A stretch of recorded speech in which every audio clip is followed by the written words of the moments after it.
چنگیز خان کی موت کو 2 سال ہو چکے تھے۔ مقررہ وقت پر شہزادوں اور سپہ سالاروں نے پھر واپس گوبی کا سفر کیا تاکہ چنگیز خان کی وصیت کے مطابق وہ اپنا نیا شہنشاہ یعنی نیا خاقان منتخب کریں۔ وراثت کے متعلق چنگیز خان کی یہی وصیت تھی کہ چغتائی جو کہ اس کے زندہ بیٹوں میں سب سے بڑا تھا، اسے وسط ایشیا اور اسلامی ممالک کا علاقہ دیا جائے، جبکہ خوش مزاج اوغدائی کو چنگیز خان نے تخت کے لیے منتخب کیا اور اس کا بیٹا جوجی جو کہ مارا جا چکا تھا، اس کے بیٹے ہاتھو کو روس کے میدانوں کا علاقہ دیا جائے۔ گو کہ چنگیز خان کی اولاد نے مغل اہل قبائل کی طرح پرورش پائی تھی، لیکن اب وہ دنیا کے ایک بڑے حصے کے مالک تھے۔ ان کے علم کے مطابق جتنی دنیا تھی اس کا ایک بڑا حصہ ان کے قبضے میں تھا۔ وہ وحشیوں میں پرورش پانے والے ایشیائی تھے، مگر چاروں میں سے ہر ایک کے پاس ایک بڑی طاقتور فوج تھی۔ اپنے نئے علاقوں میں انہیں شراب عیش کا چسکا لگ چکا تھا۔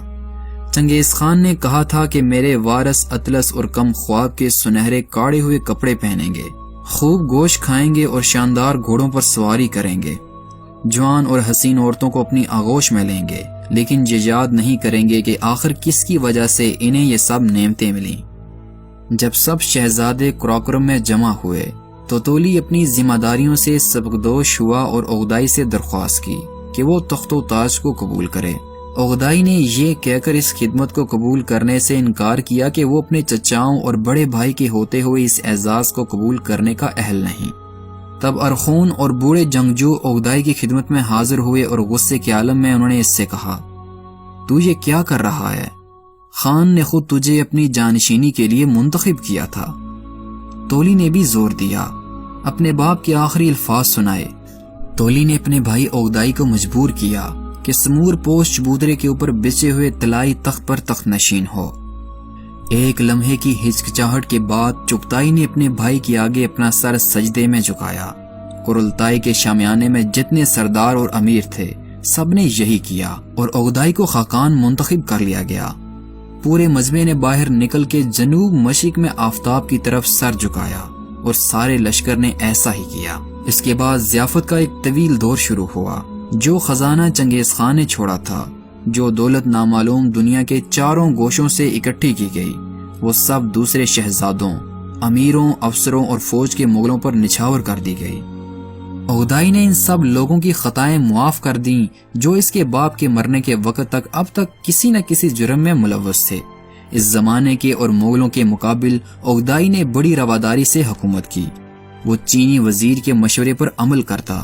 اس نے ایک موقع پر چنگیز خان کے سپہ سالار صوبدائی بہادر کی مخالفت کی جب یہ ارخون تولی کے ساتھ سانگ کے علاقے میں جنگ کر رہا تھا اور ایک بڑے شہر کے باشندوں کا قتل عام کرنا چاہتا تھا۔ اس ہوشیار مشیر نے یہ دلیل دی کہ ان کئی برسوں میں ہماری فوج رایا کے پیدا کیے ہوئے غلے اور اس کی دولت کی بنا پر لڑتی رہی ہے۔ اگر ہم سب انسانوں کو قتل کر دیں گے تو خالی ویران زمین کو لے کر کیا کریں گے؟ اوغدائی نے یہ بات مان لی اور 15 لاکھ چینیوں کی جان بخشی کر دی گئی۔ سکندر اعظم کی سلطنت کے برعکس چنگیز خان کی مغل حکومت اس کے مرنے کے بعد جوں کی توں برقرار رہی۔ اس نے مغل قبیلوں کو ایک حاکم کا فرما بردار بنا دیا تھا، ان کے لیے یاسا کا قانون بنایا تھا۔ اس فاتح نے اپنے جانشینوں کو سب سے زیادہ اہم چیز جو ورثے میں عطا کی وہ مغل فوج تھی۔ اس کے وصیت کے مطابق مغل عروت اوغدائی کے پاس رہے گا۔ مزید یہ کہ چنگیز خان کے بیٹوں کو صوبدائی بہادر جیسے جرنیل وراثت میں ملے جو سلطنت کی حدود وسیع کرنے کے کام کے لیے بہت موزوں تھے۔ چنگیز خان نے اپنے بیٹوں اور اپنی رایا میں یہ خیال مضبوطی سے قائم کر دیا تھا کہ مغل ہی دنیا کے قدرتی طور پر مالک ہیں۔ بحیر خضر کے مشرق کے علاقوں مثلاً آرمینیا میں مغلوں کی حکومت مستحکم ہو چکی تھی۔ اسی زمانے میں صوبدائی بہادر اور تولی دریائے ہوانگ ہو کے جنوب میں دور تک چلے گئے اور چینیوں کے باقی علاقوں کو فتح کر لیا۔ 1235 عیسوی میں اوغدائی نے دوبارہ قرلتائی طلب کی، جس کا نتیجہ یہ نکلا کہ مغلوں کی فتوحات کے دوسرے اہم دور کا آغاز ہوا۔ باتو جو کہ زرین خیل کا اولین خان تھا، صوبدائی بہادر کی ہمراہی میں مغرب کو بھیجا گیا، جس کی وجہ سے یورپ میں ویانا کے دروازوں تک سارے علاقے میں کہرام مچ گیا۔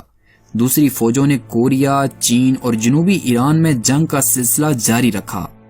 فتوحات کی یہ موج 1241 عیسوی میں اوغدائی کی موت کے بعد واپس سمٹ آئی اور صوبدائی جو تلا ہوا تھا کہ یورپ کو فتح کر کے رہے گا، ایک مرتبہ پھر اسے واپس بلا لیا گیا۔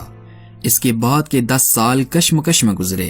اس کے بعد منگولوں کی یہ حکومت اوغدائی کے گھرانے سے نکل کر چنگیز خان کے دوسرے بیٹے تولی کے ہاں چلی گئی۔ پھر مغلوں کی فتح کی تیسری اور سب سے بھاری فوج دنیا پر چھا گئی۔ کوبلیائی کے بھائی ہلاکو نے صوبدائی بہادر کے بیٹے کی مدد سے عراق پر حملہ کیا، بغداد اور دمشق کو فتح کیا اور خلافت کی طاقت کو ختم کر دیا۔ اس کے بعد مغلوں نے صلیبی علاقے انطاکیہ پر قبضہ کیا۔ مغل ایشیائی کوچک میں سمرنا تک گھس گئے۔ تقریباً اسی زمانے میں کوبلیائی خان نے جاپان پر حملہ کرنے کے لیے بحری بیڑا تیار کیا اور اپنی سرحدیں طلایا تک وسیع کیں اور تبت کے اس پار بنگال تک پہنچ گیا۔ کوبلیائی خان کا دور حکومت 1259 عیسوی سے لے کے 1294 عیسوی تک رہا۔ اس کا دور مغلوں کا عہد زرین سمجھا جاتا ہے۔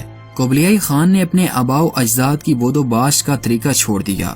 اس نے اپنا دربار چین میں منتقل کیا۔ اس کی عادات اور اطوار مغلوں کے مقابلے میں چینیوں سے زیادہ ملتی جلتی تھیں۔ اس نے بڑی میانہ روی سے حکومت کی اور اپنی عوام کے ساتھ انسانیت کا سلوک کیا، لیکن دربار کو چین منتقل کرنا مرکزی سلطنت کے ٹوٹنے کا شگون تھا۔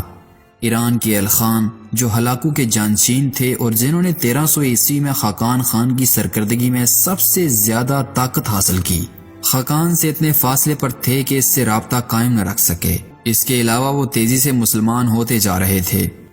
روس کی طرف زیرین خیل کا بھی یہی حال تھا۔ کوبلیائی خان کے اپنے مغل بدھ مت قبول کر رہے تھے۔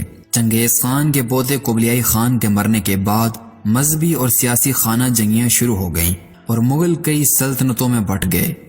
1400 عیسوی کے قریب ایک ترک فاتح تیمور لنگ نے پھر اس مغل سلطنت کے وسط ایشیائی اور ایرانی ٹکڑوں کو یکجا کیا اور زرین خیل کو شکست دی، جس کی بنیاد جوجی کے بیٹے ہاتو خان نے رکھی تھی۔ 1336 عیسوی تک مغل چین پر قابض رہے۔